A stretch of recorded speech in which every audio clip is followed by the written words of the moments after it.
You will know from the program that this talk is entitled The Japanese Plesiorsaur Reconsidered. But before I begin, I would like to make two things clear. The first is my indebtedness to Malcolm Bowden, who's here somewhere. He has done a lot of the spade work on this subject over the last few years, and he has always and unstintingly shared his findings with me. And secondly, the fact that for the purposes of this talk, the term plesiosaur is used in its broadest sense. We know from the fossil record that there are several species who share the same characteristics as a plesiosaur, namely a small head, a long neck, and 4 large and equally sized paddles. We simply cannot tell which of these species the Japanese monster belonged to. We know only that it shared many characteristics of the plesiosaur, and we therefore use the term plesiosaur when speaking of it merely as a matter of convenience. Now, perhaps the most remarkable phenomenon throughout the history of ideas, and indeed throughout the history of science, is the fact that two men can look at exactly the same piece of evidence and come to entirely opposite conclusions as to what that evidence is saying. Consider, if you will, that two astronomers of identical training, background, and qualifications can look out into the universe through the same telescope and see two different things. One of them will see a fantastically organized and ordered cosmos, obeying laws that were laid down by its creator and bearing every evidence of purposeful design, whilst the other will see nothing but a fortuitous concourse of atoms, brought into existence by themselves and obeying laws of their own devising. Now, why should this be? What is it that forces these two men of science into drawing opposite conclusions from the same piece of observable evidence? Well, clearly, it has nothing to do with the evidence itself. That remains the same no matter who is considering it. It has little or nothing to do with the telescope that they're using, but this also remains the same no matter who is looking through it. And nor does it have anything to do with the emotional state of either observer at the time their observations are made, for their conclusions are generally consistent throughout their scientific careers, whatever mood they might happen to be in at any one time. So exactly what it is that divides our two astronomers, or any other two scientists in their opinions, is something that I shall leave you to ponder as we proceed. The solution to that problem is, happily, something that lies outside the scope of our present subject. But we shall see the same phenomenon, this same mysterious conflict of opinion concerning the same piece of evidence in the subject of this present talk. The specimen that we're about to is a fascinating and a most informative illustration of this conflict at work.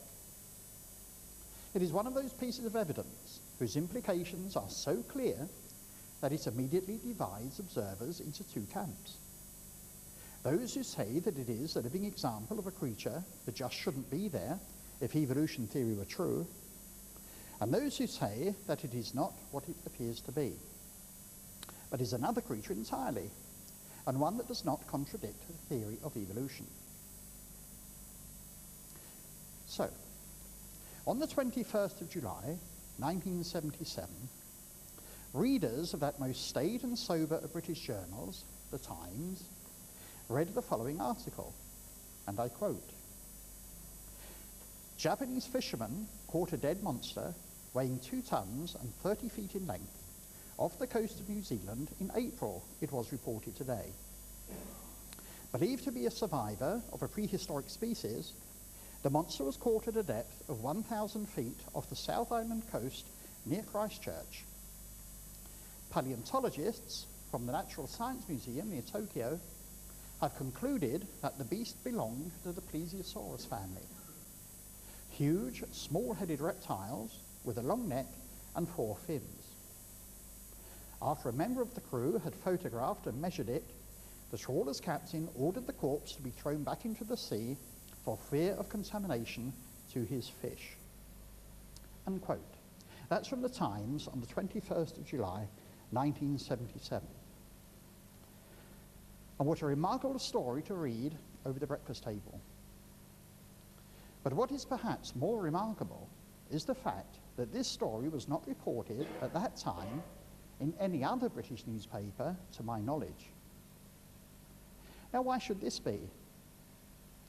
Could it be that virtually every other British newspaper is, or was then, fed by the Reuters news agency, which seems generally to have suppressed the story, and that the Times does not, or did not then, rely wholly upon Reuters for its releases?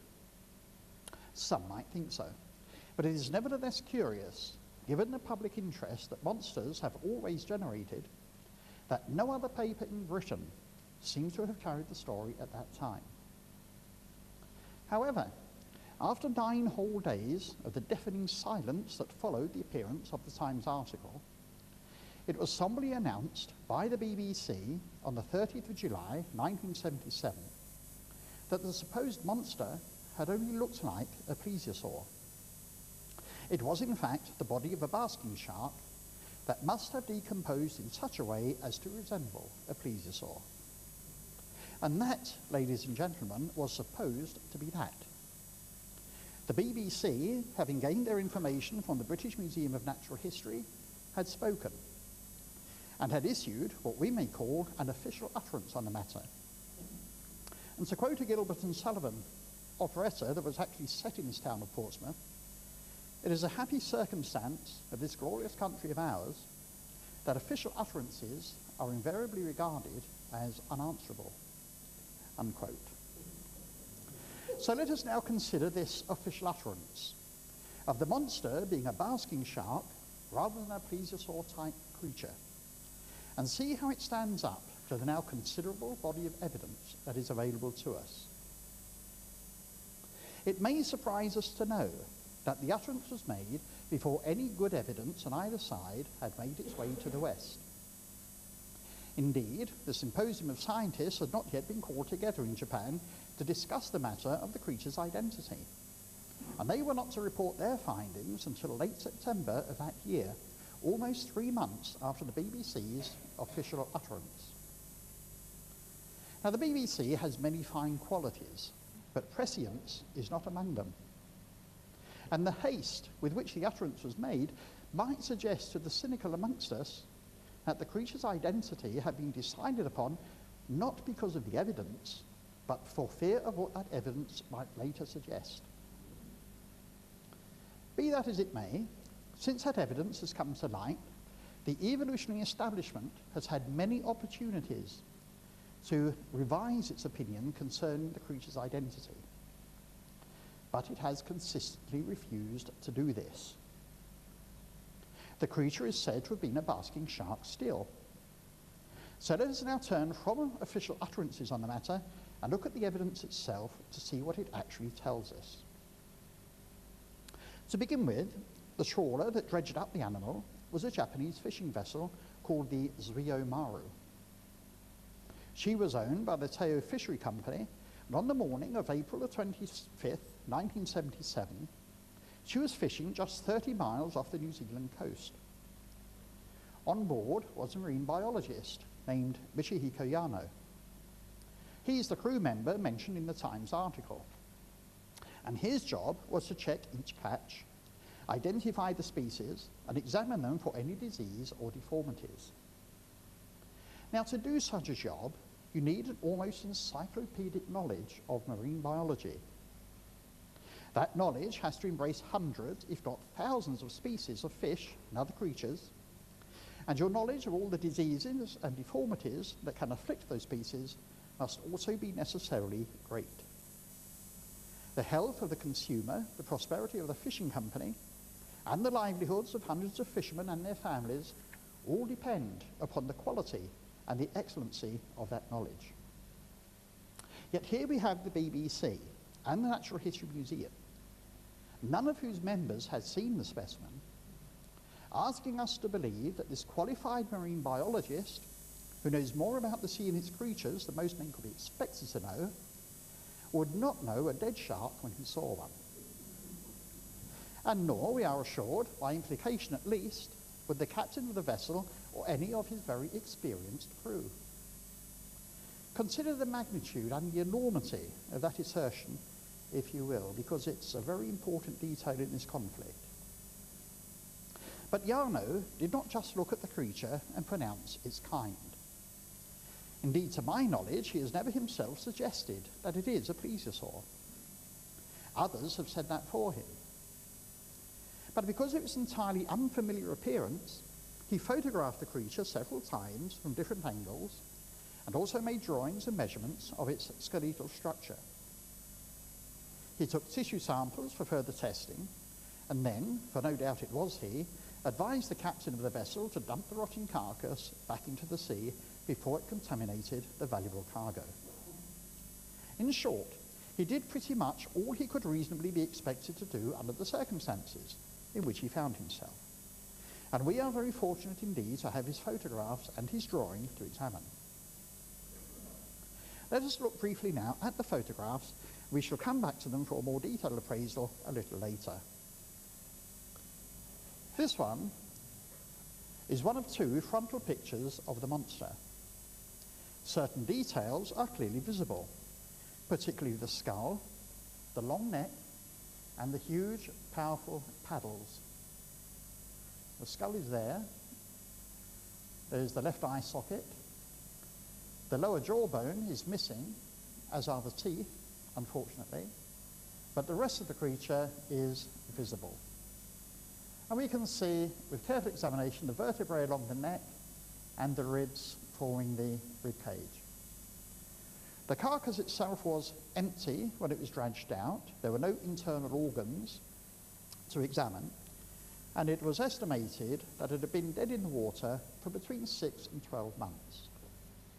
The second frontal picture shows much the same details, though taken necessarily at a slightly different angle to the first, due to the pitch and roll of the ship. And the value of this second picture is that it tells us that the details so clearly visible in the first are no trick of the light.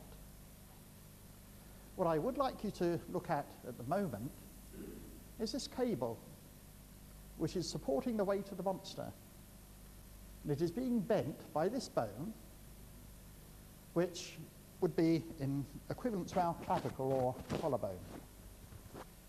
Now, for that bone not to snap or bend under that stress tells us that it is no shark or fish bone.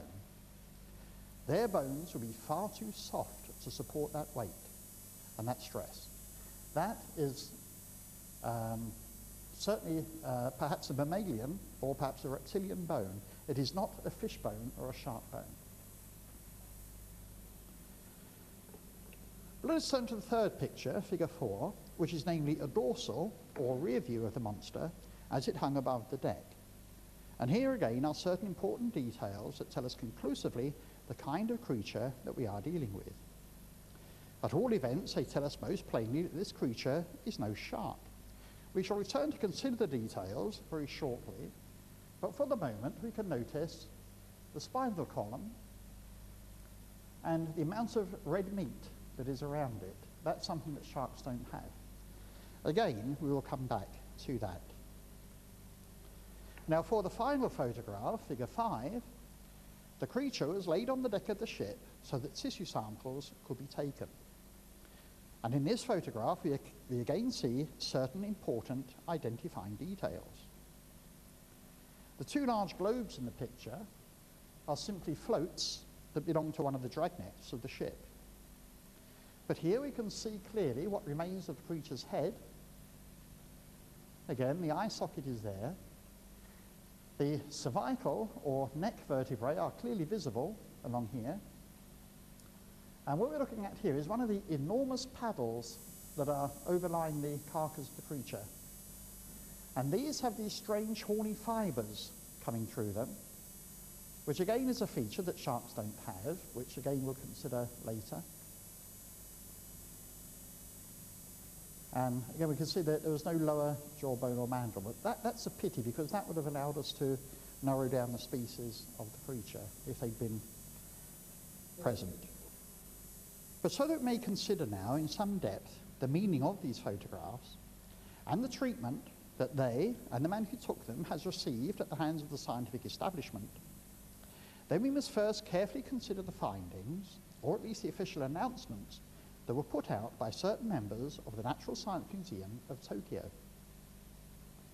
But let us also bear in mind, as we consider the announcements, that some of the men involved in its statements were, by their own recorded admission, not qualified to make them. They were, in every sense, Jarno's scientific inferiors in the field of marine biology.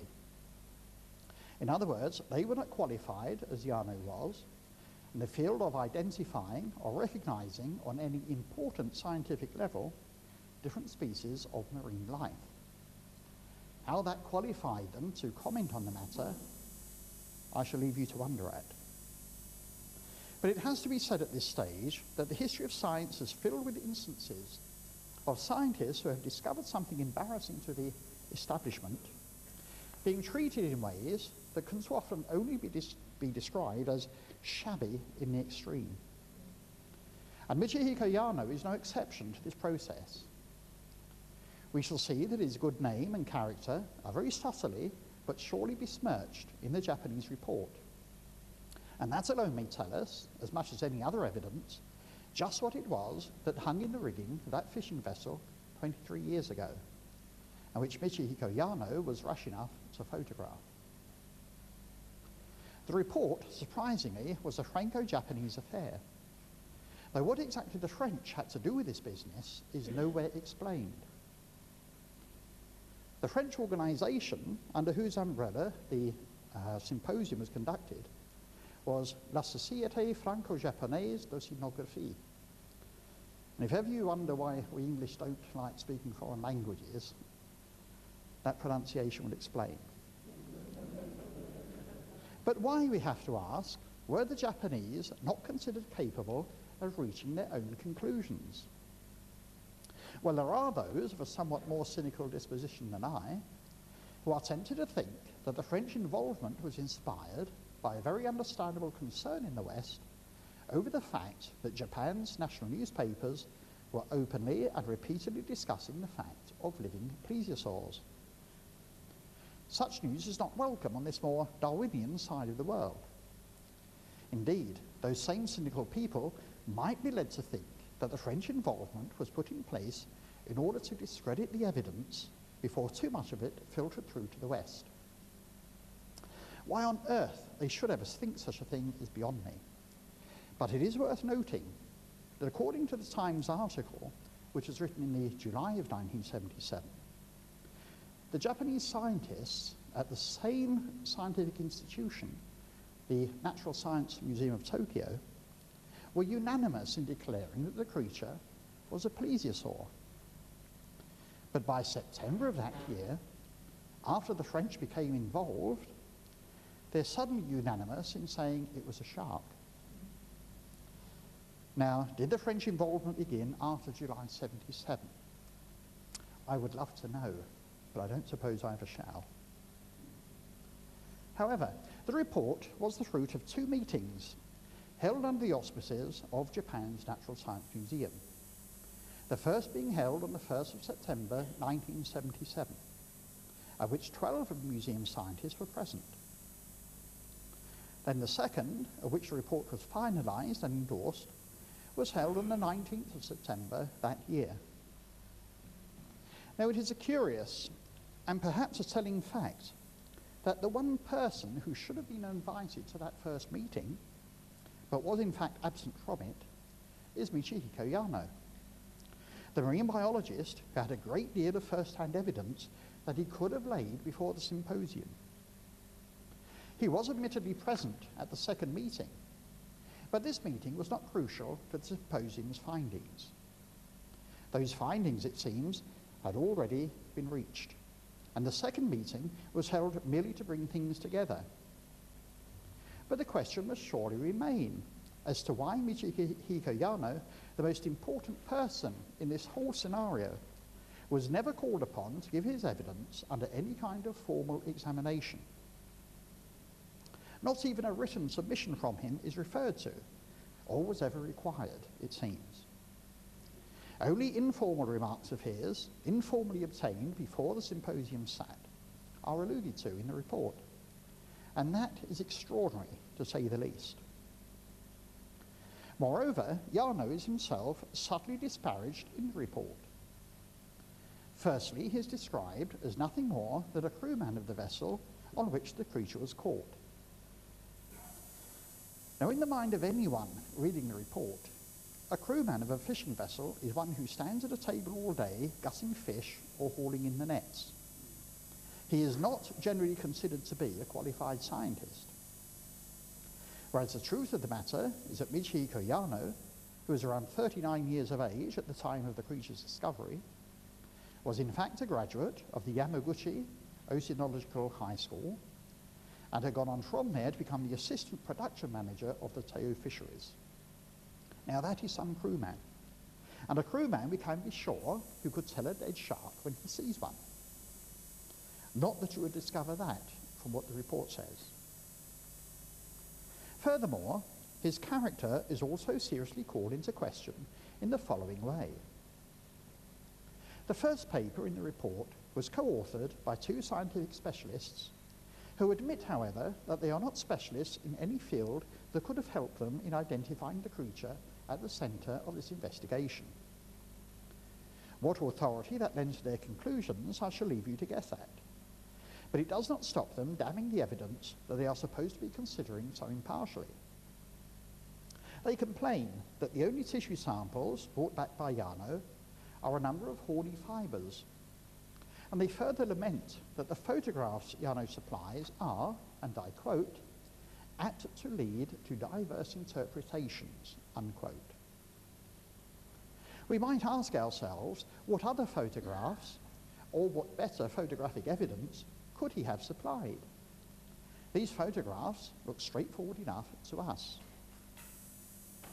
But more reprehensible still is their statement that Yano's recorded verbal statements, given both publicly and in private interview before the symposium sat, and indeed even the drawing and the measurements that he made of the creature's skeleton, and I quote, may have been largely biased or influenced by the observer's preconception, unquote. Bowden says rightly that this is unjustified. I will go further and say it is positively slanderous. Nothing is said of the bias and preconception of those writing this report, and we shall see an example of that towards the end of the talk. But where, we might ask, does bias come in the honest taking of honest photographs?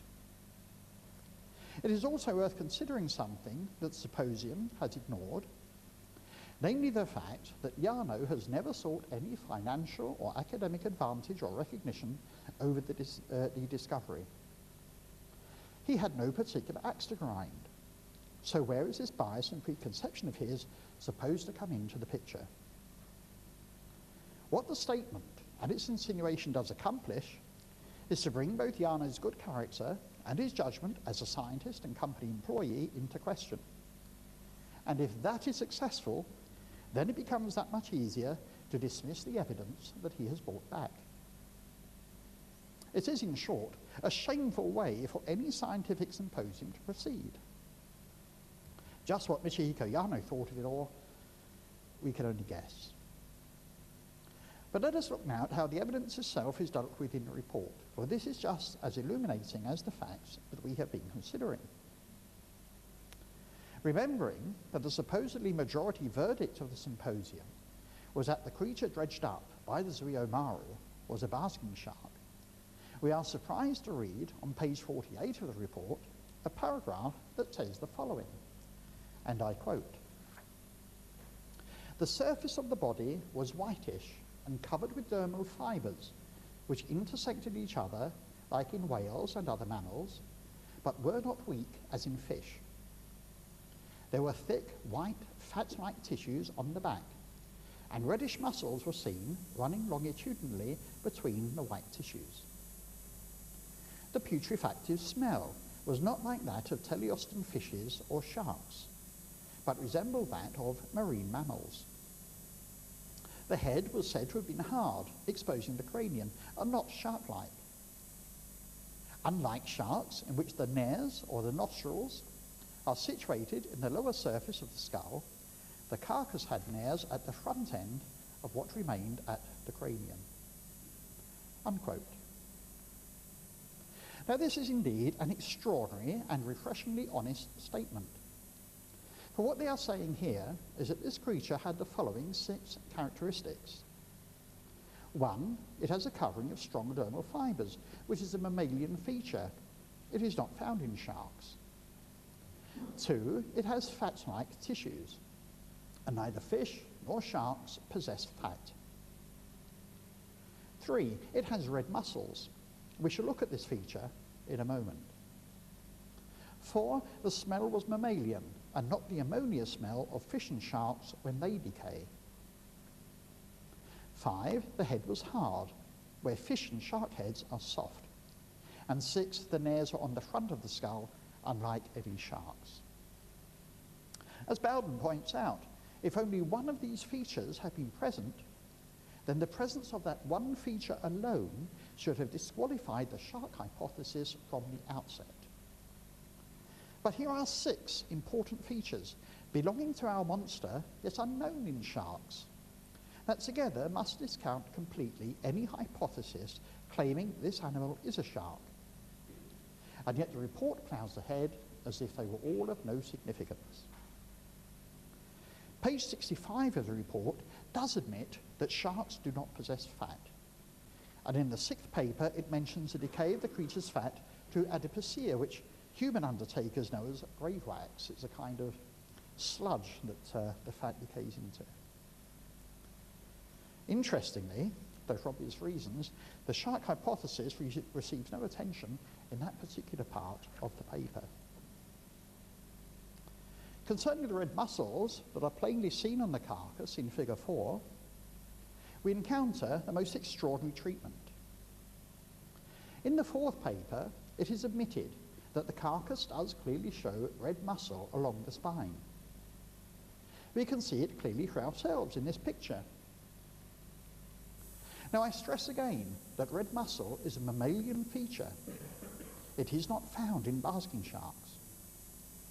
However, the writer then goes on to diminish this aspect of the evidence by saying this, and I quote, "A former student of mine has informed us that even the muscle of squalid sharks appears as red as tuna meat along both sides of the backbone," unquote. That appears on page 65 of the report. Now there are 2 things that are drastically wrong with this statement. Firstly, it is based on hearsay evidence. And since when does hearsay evidence like this find admission into a document that purports to be a scientific paper?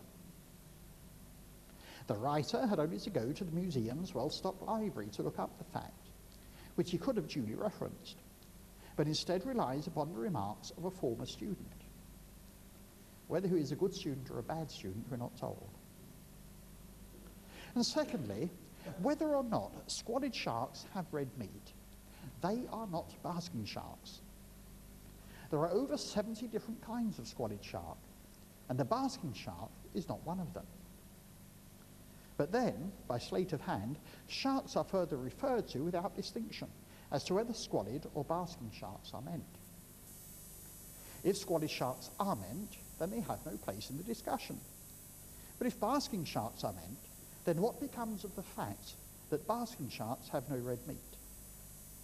It is most unsatisfactory, and the more casual reader will be thoroughly misled by a paper that appears to be informative and pretends to be accurate. The smell of putrefaction, being like that of a decaying marine mammal, rather than the ammonia smell of a decaying shark, is likewise dismissed on the seemingly plausible supposition that the sea must have washed away the smell. But if that ever actually happens, then surely very few decaying sharks would ever have smelled of ammonia.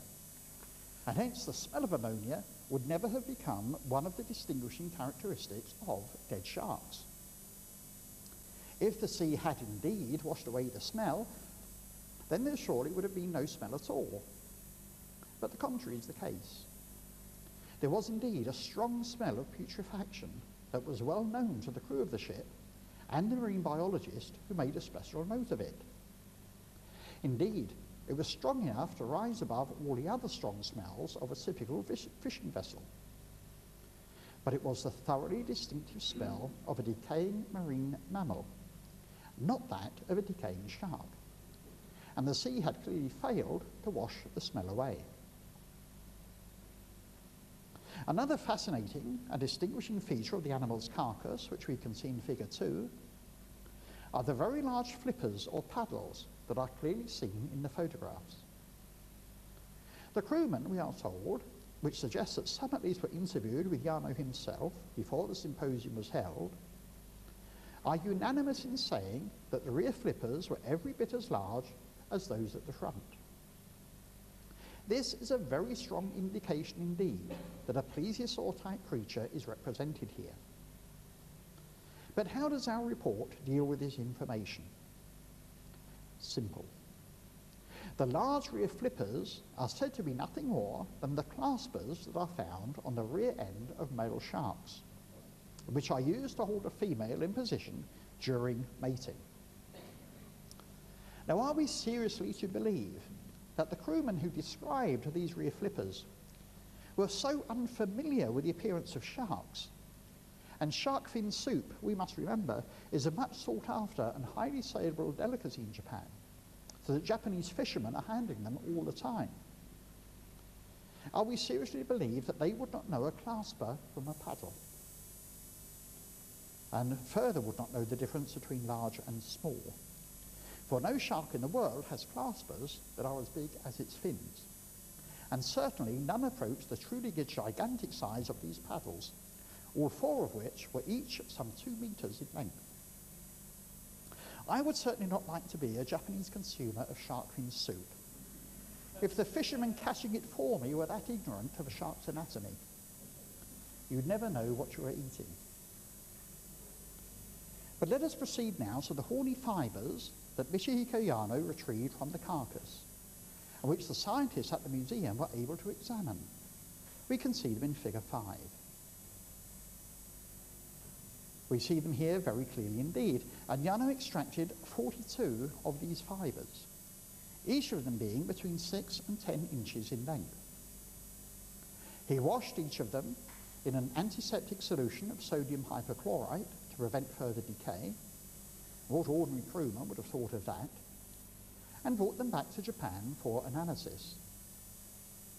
When analysed, their amino acid composition was said to be similar in some ways and not identical, as is often supposed, to that of the protein elastoidin, which happens to be found also in sharks' fins. Ergo, the creature must be a shark, whatever its shape, habitat, and every other consideration might tell us.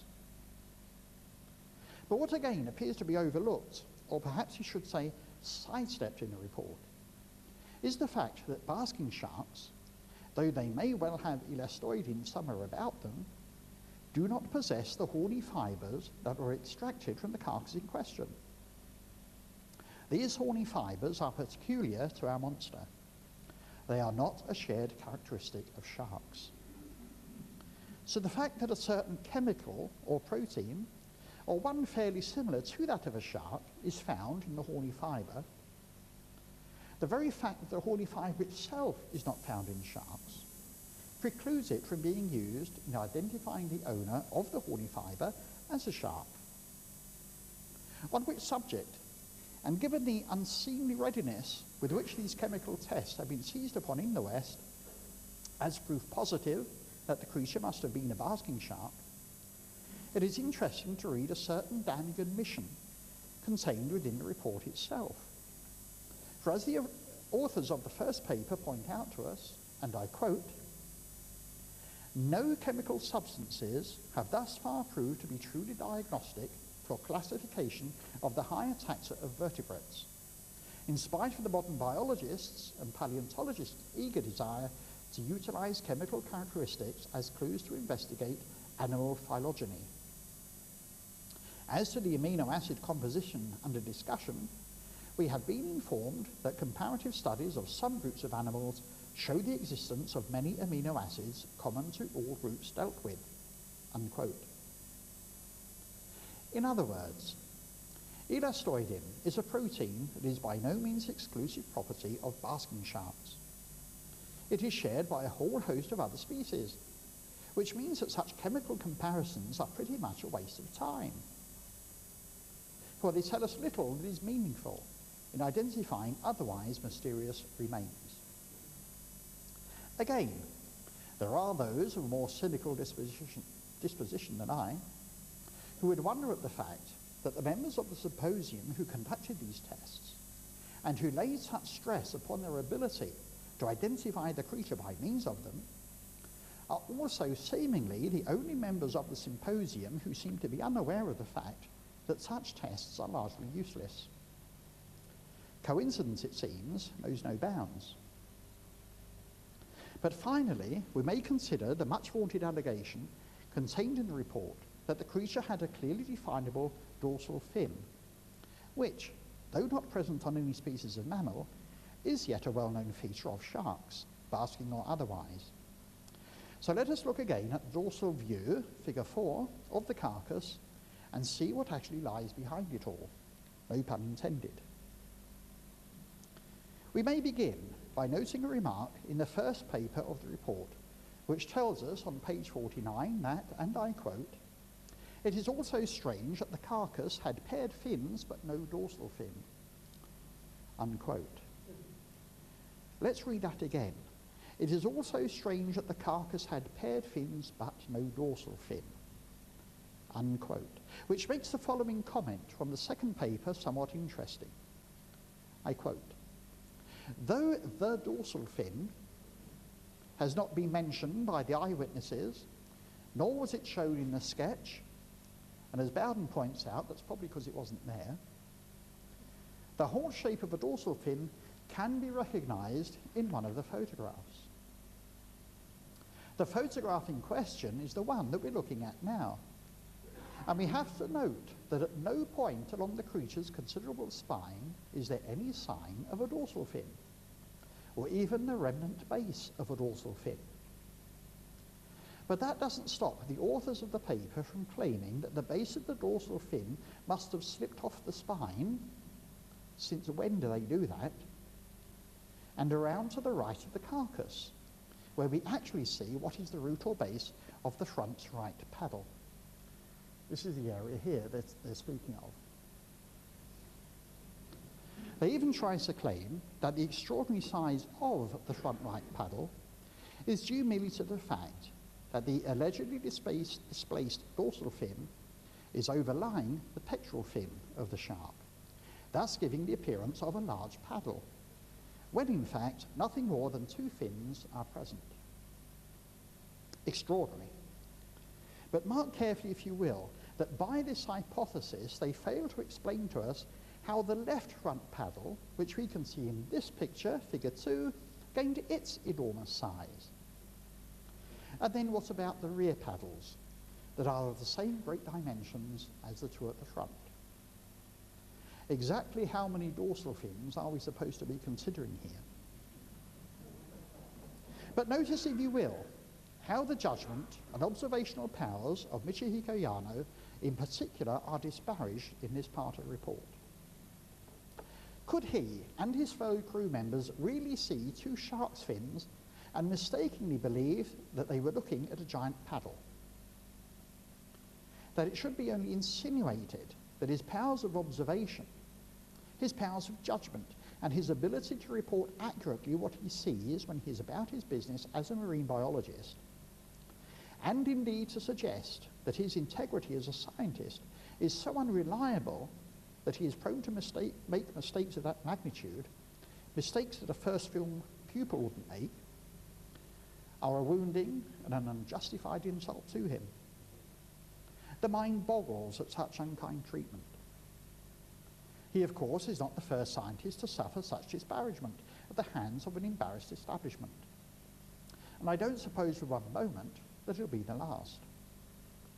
But his treatment, and indeed the treatment of the evidence that he has supplied, are an object lesson in the nature of vested interests at work. But while we're considering the matter of people's powers of observation and their ability to report accurately what they see, let us now consider the drawing that is supplied by the authors of this paper, which purports to demonstrate the supposed presence of a dorsal fin overlying a pectoral fin to produce the appearance of a paddle. Here we can see the drawing superimposed upon the photograph. And all I can say is that there is so much missing from the drawing as to render it at best unreliable and at worst downright misleading. I'll say further that we are very fortunate indeed to have these photographs before us so that we can see for ourselves what is actually there and not have just the report and its attendant speculations and insinuations, not to say unreliable drawings, to rely upon. Without the photographs, yet another valuable piece of evidence against the theory of evolution would have been consigned to oblivion. And I, for one, salute the man who had the courage as well as the ability to take them. And I mean, of course, Michihiko Yano. Now, Mr. Yano's shabby and unkind treatment in this affair notwithstanding, what I do think would be a mistake, and an unjust one at that, is to say that all those who look at these photographs and see a shark are charlatans, cheats, and liars. They're certainly not. But I do think that our study has come full circle, and we are back to our original two astronomers looking out at this universe through the same telescope and seeing two entirely different things. So it need be of no surprise to us whatever that some will look at these photographs of the creature that we've been considering